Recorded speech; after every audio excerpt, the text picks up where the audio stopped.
भगवन् विश्वेश्वराय महादेवाय त्र्यम्बकाय त्रिपुरान्तकाय त्रिकाग्निकालाय कालाग्निरुद्राय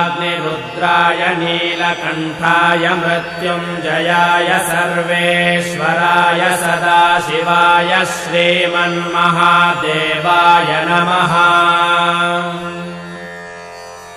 नमो हिरण्यबाहवे सेनान्ये दिशां च पतये नमो नमो वृक्षेभ्यो हरिकेशेभ्यः पशूनां पतये नमो नमः सस्पिञ्जराय द्विषीमते पथीनां पतये नमो नमो बभ्रुषाय विव्याधिनेन्नानां